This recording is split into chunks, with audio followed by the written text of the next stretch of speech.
Assalamualaikum warahmatullahi wabarakatuh. Waalaikumsalam warahmatullahi wabarakatuh.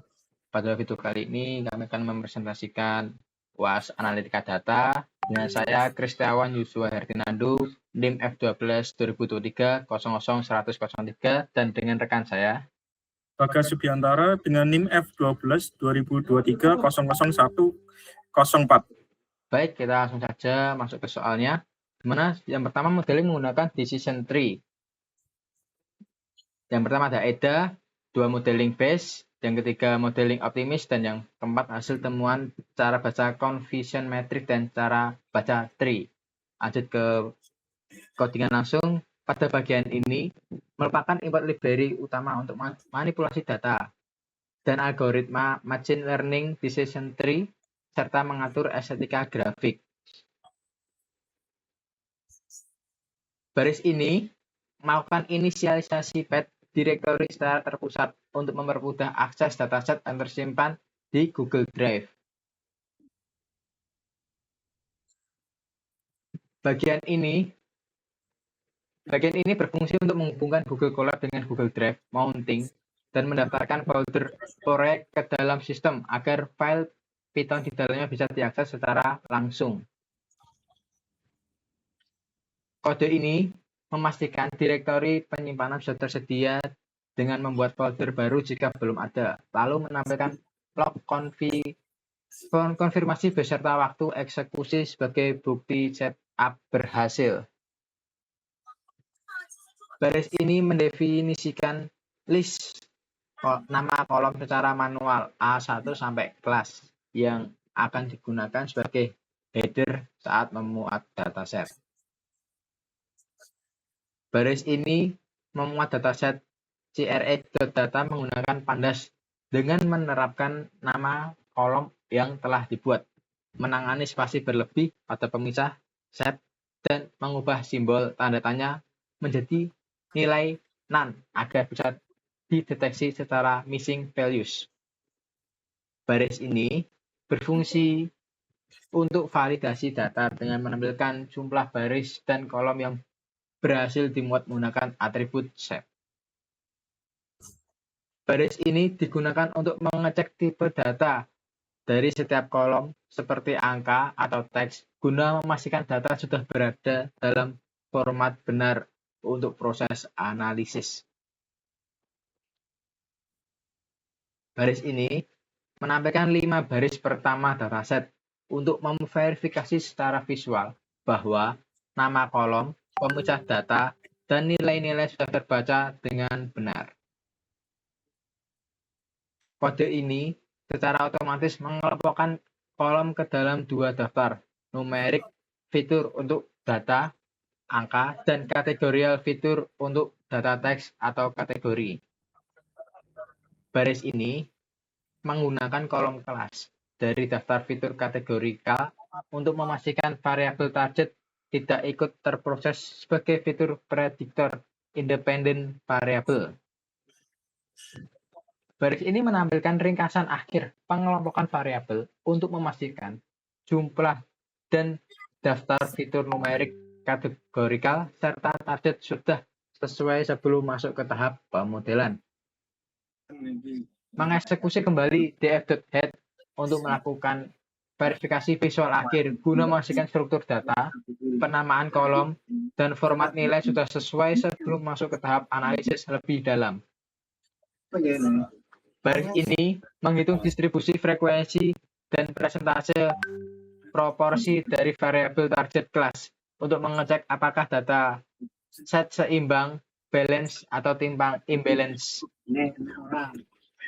Baris ini merangkum statistik deskriptif untuk semua fitur numerik mencakup nilai rata-rata, standar deviasi, rentang nilai min dan atau max, serta kuartil untuk mendeteksi sebaran data dan potensi outlier.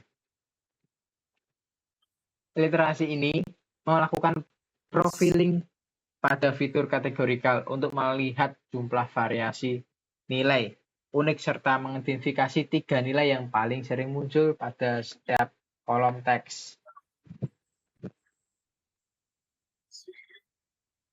Kode ini membuat diagram batang bar chart untuk memvisualisasikan jumlah data pada setiap kelas target, menampilkan label jumlah di atas batang untuk akurasi, lalu mengekspor grafik tersebut sebagai file gambar PNG beresolusi tinggi.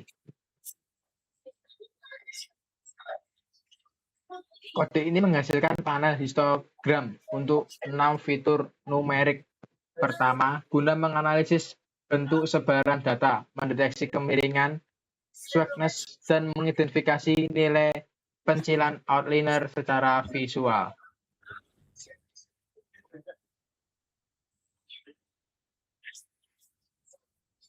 Kode ini menghasilkan panel box plot untuk mendeteksi keberadaan outliner, pencilan, pada fitur numerik secara visual dengan melihat titik-titik yang berada di luar garis kumis, whiskers.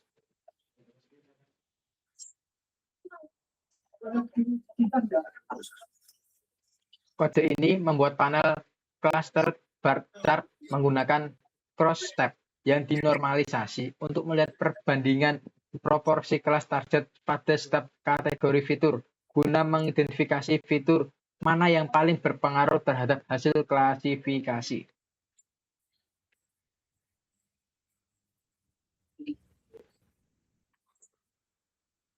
Baris ini melakukan audit kualitas data dengan menghitung jumlah dan persentase nilai yang hilang, missing value, pada setiap kolom, serta mendeteksi keberadaan baris duplikat yang dapat menyebabkan bias pada model. Kode ini merangkum 3 pilar: kualitas data, completeness atau kelengkapan baris, konsistensi, keseragaman format, dan akurasi kebenaran nilai untuk memastikan dataset layak digunakan dalam pemodelan statistik. Baris ini memberikan ringkasan kecukupan data dengan mengevaluasi volume observasi, keragaman fitur, dan keseimbangan kelas target untuk menentukan strategi validasi yang tepat. Misalnya penggunaan stratified sampling atau metrik evaluasi selain akurasi. Baris ini melakukan depth copy pada dataset asli ke variabel baru dfprep. Hal ini dilakukan untuk memastikan bahwa semua proses pembersihan dan transformasi data selanjutnya tidak merusak data mentah asli, original raw data. Kode ini melakukan reduksi dimensi dengan menghapus kolom A11 dan A14 yang dianggap tidak relevan bagi model. Kemudian menampilkan daftar akhir fitur yang akan digunakan sebagai prediktor dalam fase pelatihan. Perintah ini memberikan metadata lengkap dari dataset yang telah dimodifikasi, menampilkan tipe data setiap kolom, jumlah nilai non-null, dan penggunaan memori untuk memastikan konsistensi setelah proses penghapusan fitur. Baris ini berfungsi untuk mendokumentasikan status missing value saat ini ke dalam variabel missing before. Tujuannya adalah untuk menciptakan referensi pembanding sehingga keberhasilan proses pembersihan data nantinya dapat diukur dengan kuantitatif. Kode ini melakukan reinisialisasi variabel fitur untuk menyesuaikan dengan struktur data terbaru setelah penghapusan kolom. Langkah ini memastikan bahwa proses imputation, dan encoding berikutnya hanya menhasilkan kolom-kolom yang masih ada dalam dfprep. Kode ini menjalankan prosedur median, imputation pada fitur numerik. Penggunaan nilai median dipilih karena sifatnya yang lebih kuat terhadap pengaruh outliners dibandingkan nilai rata-rata mean dalam mengisi data yang kosong. Kode ini menerapkan strategi mode imputation modus pada fitur kategorikal. Proses ini mengisi nilai yang hilang dengan kategori yang paling sering muncul dalam kolom tersebut guna menjaga integritas struktur data kualitatif. Kode ini berfungsi sebagai tahap verifikasi pasca imputasi. Dengan menghitung kembali nilai 0, kita memastikan bahwa seluruh strategi menampilkan missing value, median, dan modus telah berhasil diterapkan secara menyeluruh ke seluruh sel dataset. Instruksi ini memberikan snapshot metadata final untuk memverifikasi bahwa seluruh kolom ini memiliki jumlah entry yang lengkap atau non-null dan memastikan tipe data telah sesuai sebelum dilakukan proses encoding dan scaling.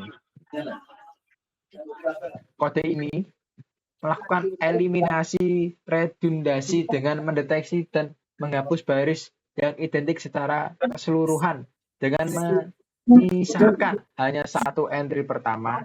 Keep first, kita memastikan model tidak memberikan input berlebih pada observasi yang berulang.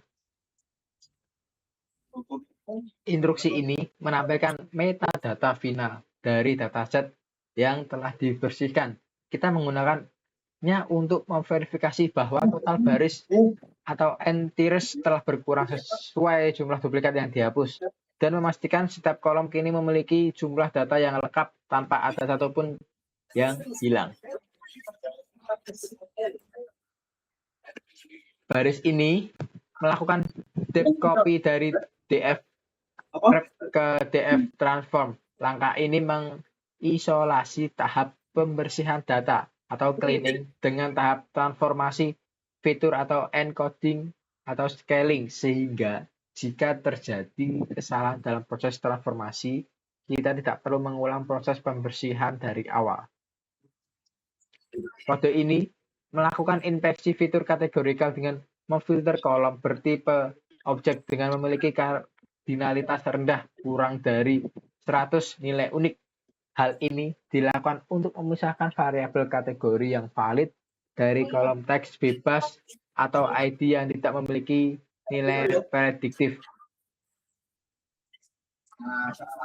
Kode ini melakukan manual ordinal encoding menggunakan fungsi map dengan mendefinisikan kamus dictionary secara eksplisit untuk setiap fitur kategorikal. Kita memiliki kendali penuh atas pemberian nilai numerik pada setiap label, termasuk pada variabel target kelas.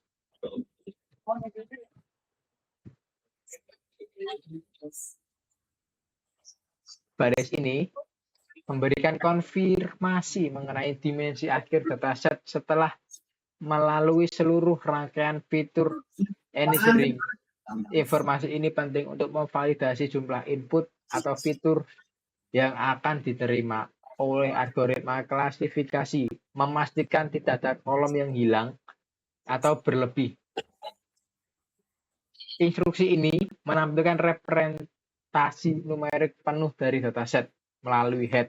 Kita memvalidasi bahwa seluruh fitur kategorikal telah berhasil dikonversi menjadi integer atau float dan memastikan tidak ada lagi nilai non-numerik yang tersisa, sehingga dataset kini sepenuhnya kompatibel dengan algoritma machine learning.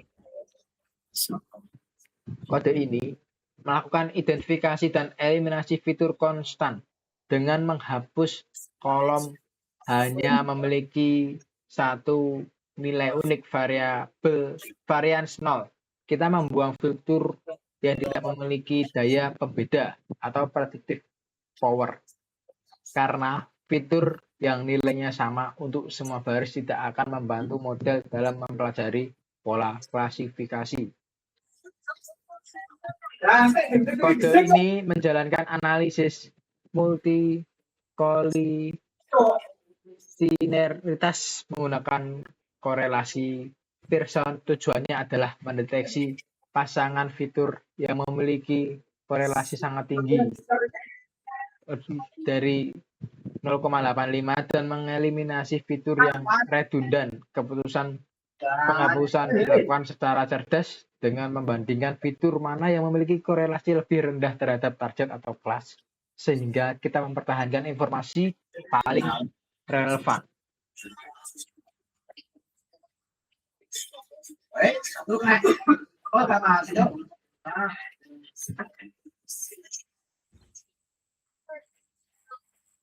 Kode ini menerapkan strategi start, pivot, train, test, split dengan rasio 80:20 penggunaan parameter start TV sama dengan Y sangat krusial di sini untuk memastikan bahwa proporsi label target pada data latih dan data uji tetap identik sehingga mencegah terjadinya bias evaluasi akibat ketidakseimbangan kelas. Tahap ini bertujuan untuk membangun baseline model menggunakan algoritma decision tree dengan parameter standar default. Model ini berfungsi sebagai tolak ukur benchmark awal untuk mengevaluasi kinerja dasar algoritma pada dataset yang telah dibersihkan sebelum kita melakukan proses hyperparameter tuning. Blok ini mendefinisikan Key Perform Indicator (KPI) untuk evaluasi model selain menargetkan akurasi dan outrock di atas 80%. Parameter kritis di sini adalah training testing gap di bawah 5% yang bertujuan sebagai kontrol kualitas untuk memastikan model memiliki kemampuan generalisasi yang baik dan terhindar dari overfitting. Dan selanjutnya akan dilanjutkan oleh rekan saya Bagas. Oke, untuk melanjutkan dari penjelasannya Mas Nando.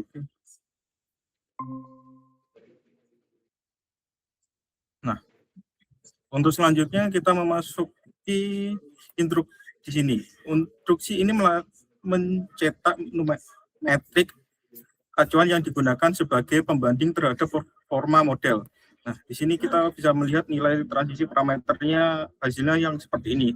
Untuk selanjutnya kode ini mendefinisikan hiperparameter dasar dari decision tree dengan membiarkan max depth bernilai non dan min plus split dan nilai minimum 2. Nah, di sini parameter decision tree-nya memiliki output yang seperti ini. Untuk kode selanjutnya membangun dan training model baseline. Versi teknis instruksi ini mengeksekusi proses splitting model dengan menggunakan parameter baseline yang telah didefinisikan algoritma decision tree classifier akan melakukan pemisahan data secara reseptif pada X-train untuk membangun struktur pohon yang mampu memetakan fitur dengan target Y-train. Proses ini memandai selesainya fase konstruksi model dasar. Untuk selanjutnya, di sini class map. Instruksi ini baseline class digunakan untuk mengecek atribut internal kelas label dari model yang telah dilatih.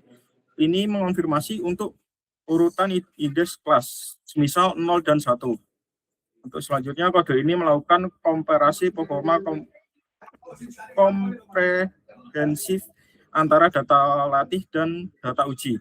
Di sini evaluasi model, ada prediksi, metrik untuk training set, metrik untuk training set. Nah, untuk hasilnya ini baseline model performnya, untuk training setnya metrik seperti ini dan testing metriknya seperti ini. Selanjut, di sini blok kode ini menghasilkan konstruksi metrik untuk model baseline. Di sini kita ngeprint konflik metrik baseline model. Nah, di sini adalah konflik metriknya.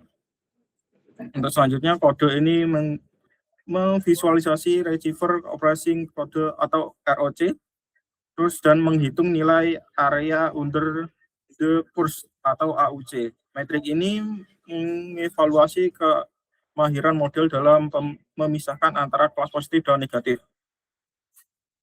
Di sini. Selanjutnya, instruksi ini mengekstraksi atribut fitur importance dari model decision tree.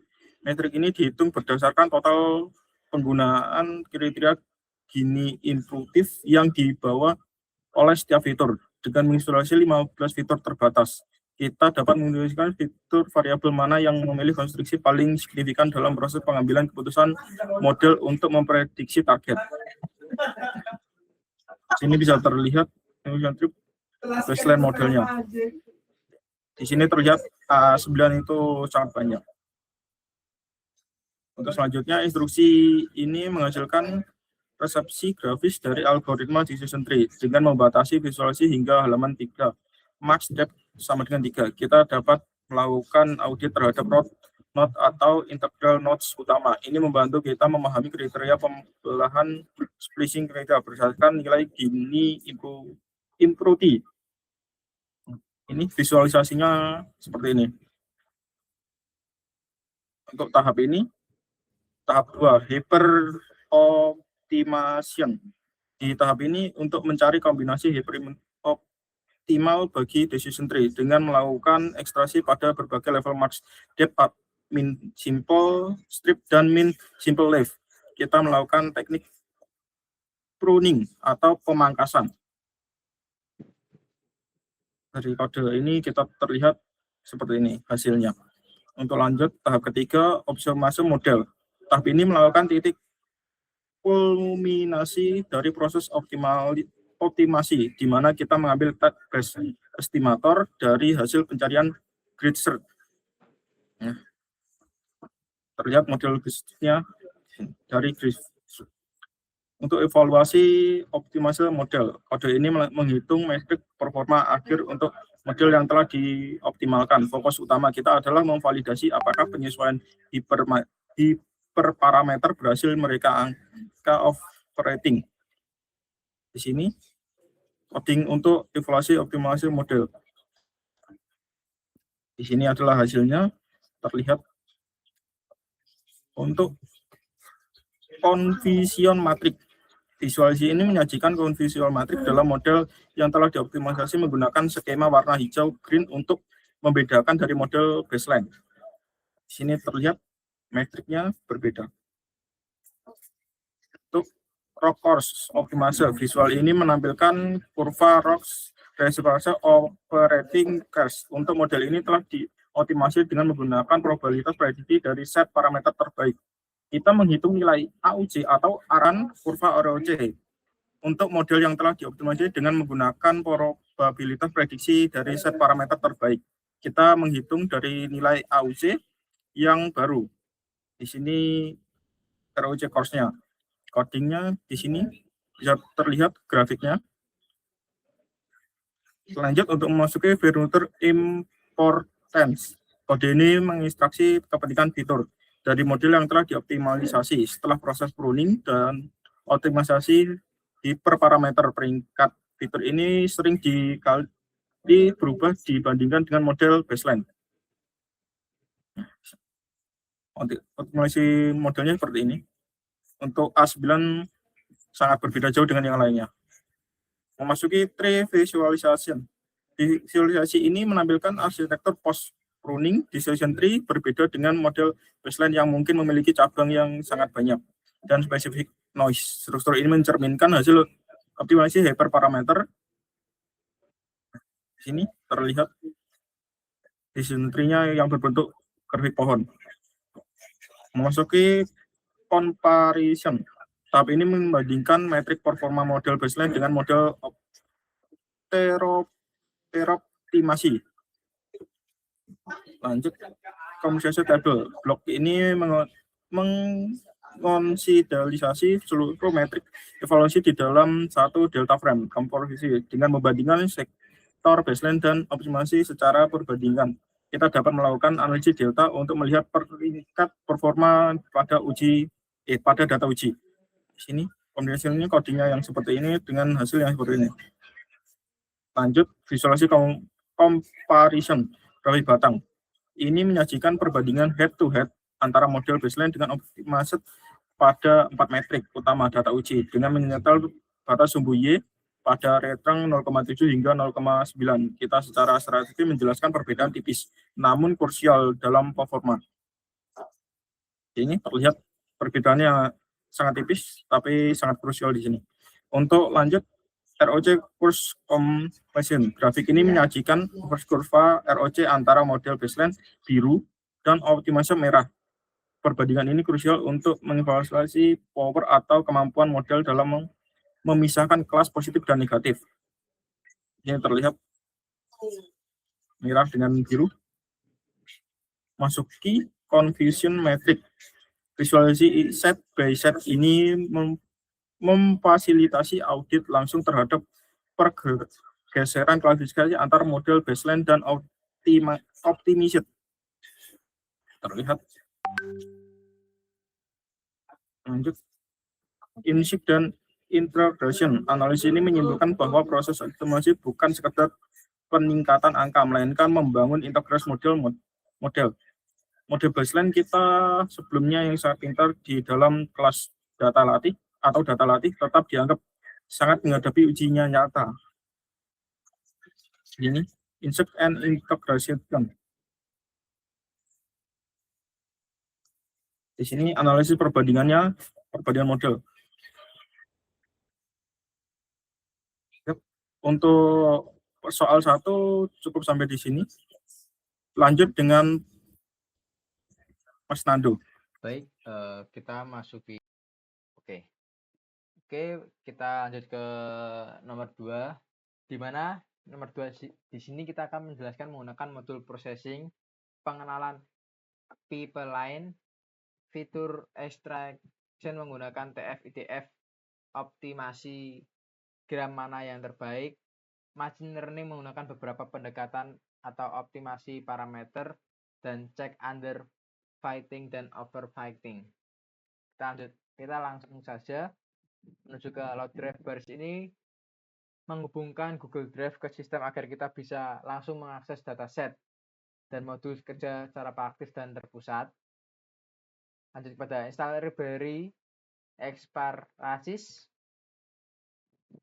Blok ini mengkonfigurasi text preprocessor untuk melakukan normalisasi teks tingkat lanjut khususnya untuk menangani data media sosial yang tidak terstruktur. Tujuannya untuk menyederhanakan variasi bahasa tanpa kehilangan makna emosionalnya.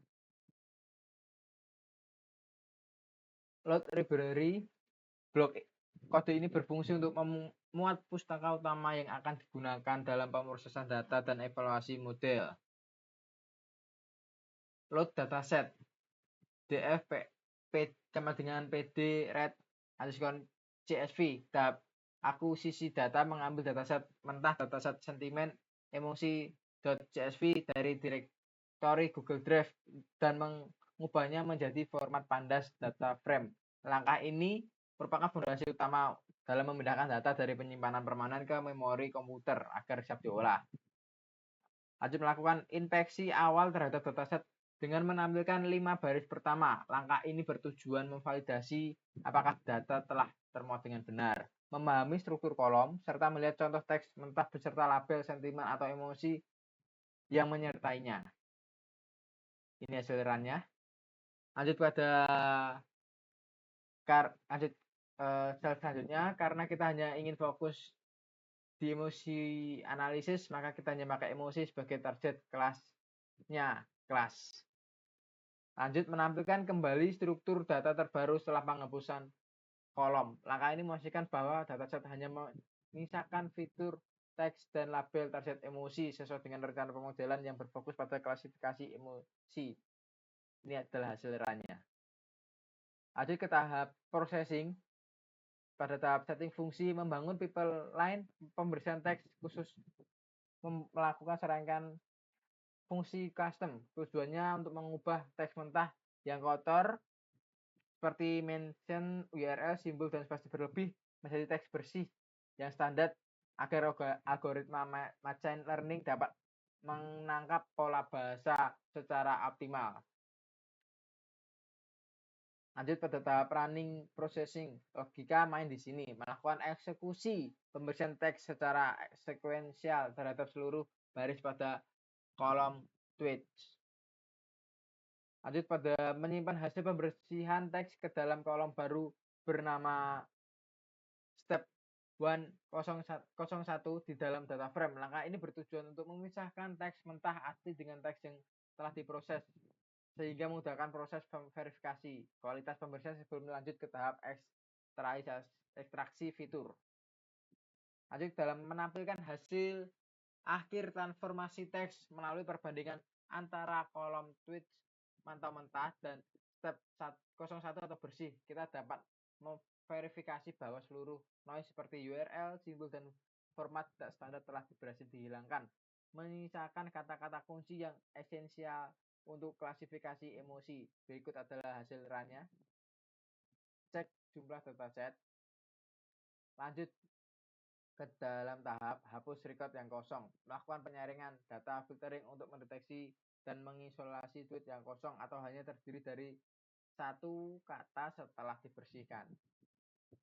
Lanjut dalam tahap melakukan pembersihan akhir dataset dengan menghapus baris-baris berkualitas rendah yang telah diidentifikasi sebelumnya. Proses ini secara efektif membuang entitas yang ada di DF hapus dari dataset utama dan menggunakan drop untuk memastikan tidak ada baris kosong yang tertinggal, sehingga menghasilkan dataset DF underscore new yang benar-benar bersih dan siap latih. Melakukan validasi final kapasitas data sebelum tahap pemodelan. Lanjut ke dalam tahap normalisasi kata slang dengan mempersiapkan alat dekonisasi dengan mengunduh sumber daya yang diperlukan dari pustaka NLTK. Langkah ini bertujuan untuk memecah kalimat utuh dalam dataset menjadi potongan kata individual tokens yang merupakan tahap krusial agar teks dapat dihitung frekuensinya atau dikonversi menjadi representasi angka pada proses vektorisasi. Lanjut dalam membangun fungsi pemungkusan wrapping untuk proses tokenisasi. Fungsi ini bertindak sebagai jembatan untuk menyederhanakan pemanggilan perintah luar tokenisasi dari NLTK sehingga dapat diterapkan secara masif dan efisien ke seluruh baris dalam data frame menggunakan metode apply. Lanjut melakukan segmentasi kata pada kolom teks yang dibersihkan. Jadi dalam melakukan inspeksi dalam mendalam terhadap 10 baris pertama data yang telah melalui proses pembersihan dan tokenisasi. Di sini kita memvalidasi hasil transformasi. Kolom step 01 berisi teks bersih, sementara kolom tokens berisi teks yang sudah dipecah menjadi unit kata individual dalam format list step. Siap untuk tahap analisis frekuensi atau penghapusan kata umum stop words. Ini adalah hasil runnya. Lanjut dalam melakukan normalisasi bahasa slang wrapping dengan menggunakan kamus custom.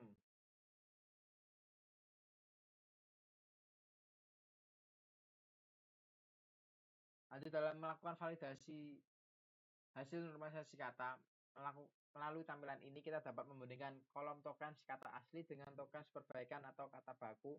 Langkah ini memastikan bahwa bahasa gaul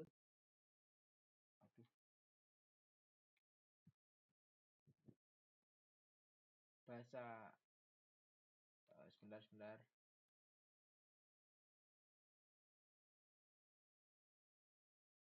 Stop dulu guys ya.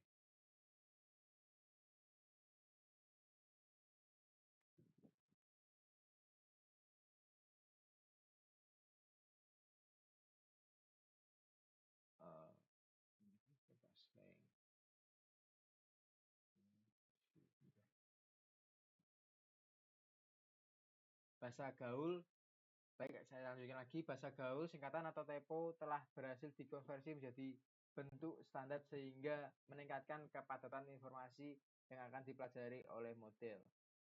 Melakukan pemeriksaan mikro pada baris pertama kolom tokens untuk melihat detail hasil pemecahan kata sebelum proses perbaikan. Melakukan verifikasi hasil normalisasi pada baris pertama data.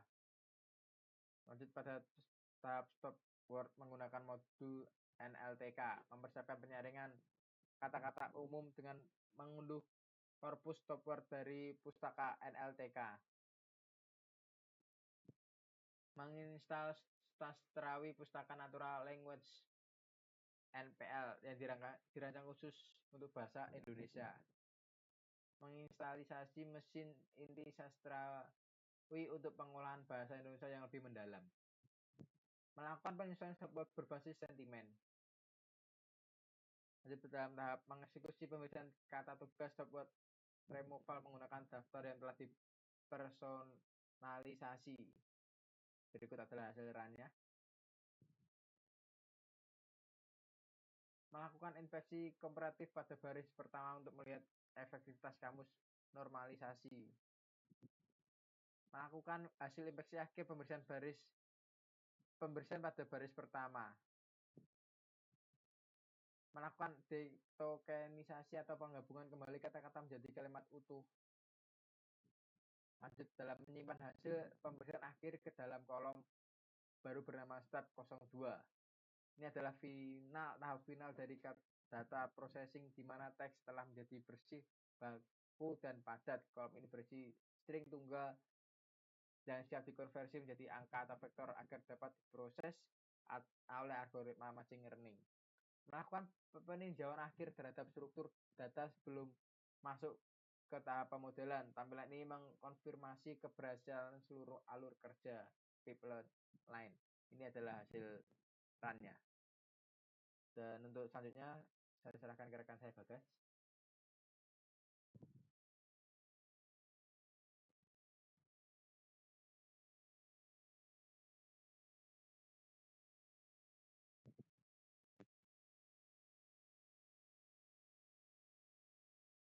Untuk bagian streaming menggunakan sastrawi.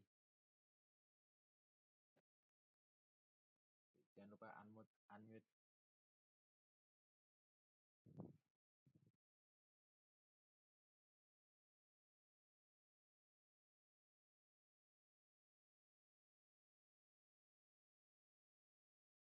Bagian streaming menggunakan sastrawi.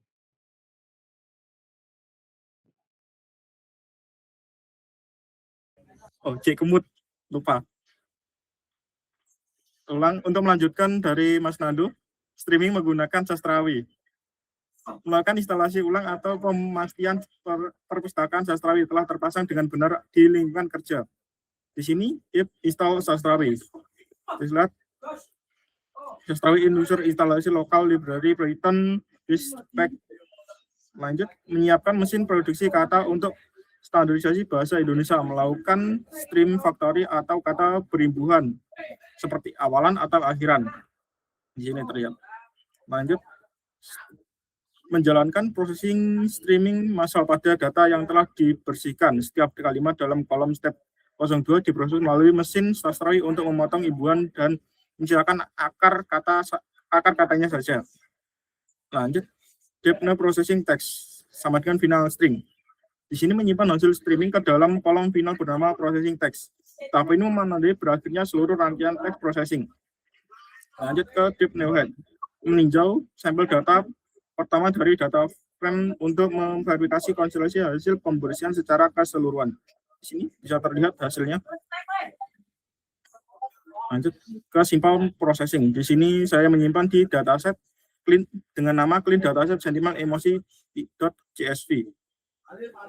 Penataan data, pembagian fitur dan label. Pertama, kita mengimport library pandas dan NumPy sebagai fondasi komputasi.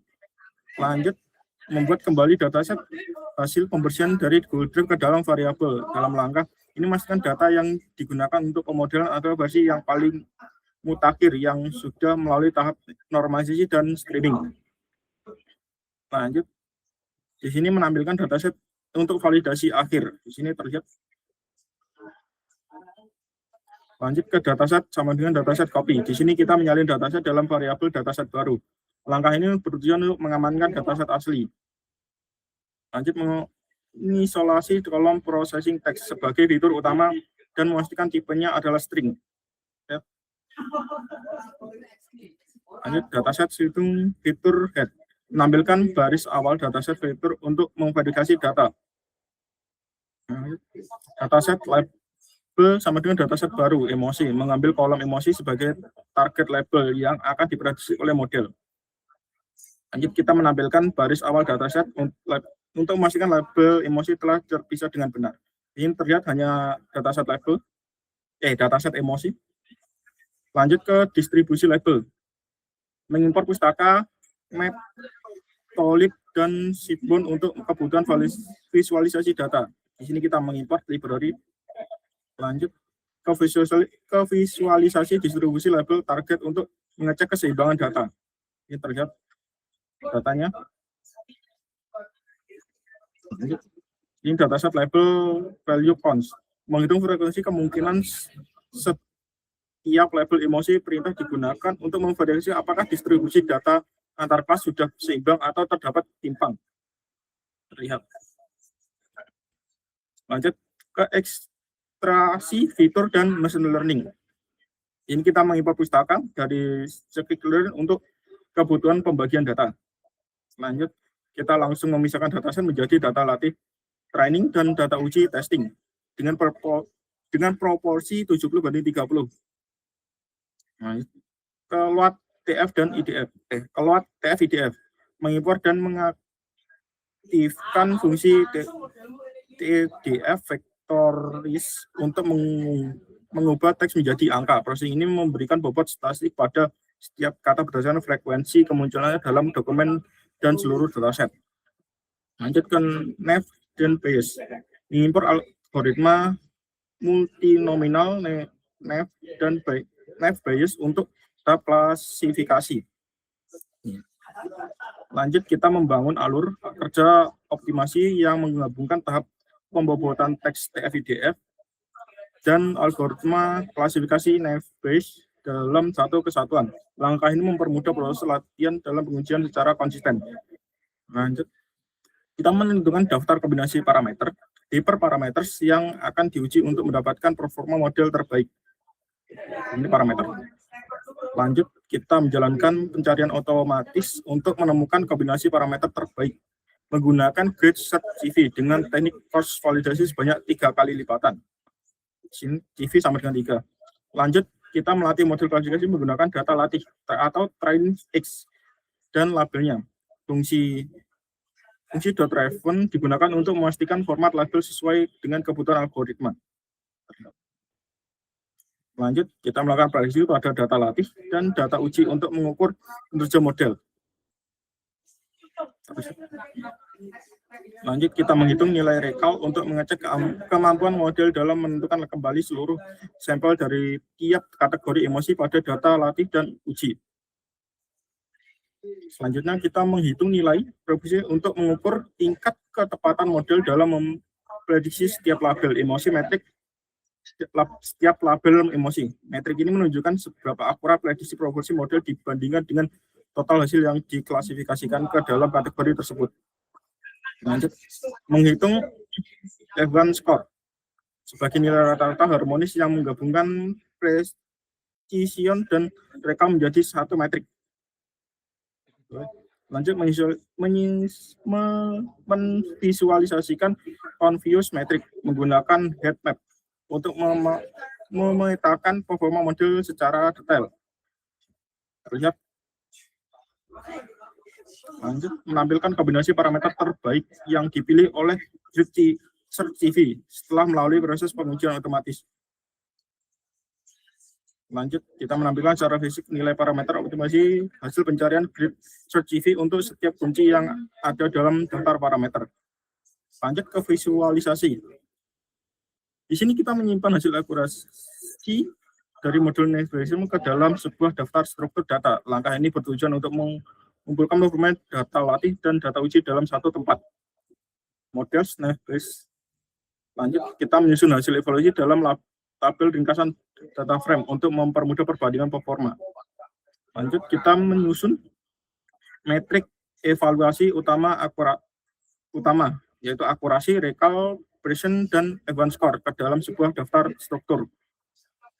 Lanjut, kita membuat label perbandingan kombinasi data frame yang merangkum seluruh metrik evaluasi model Nav-Bayes pada data uji.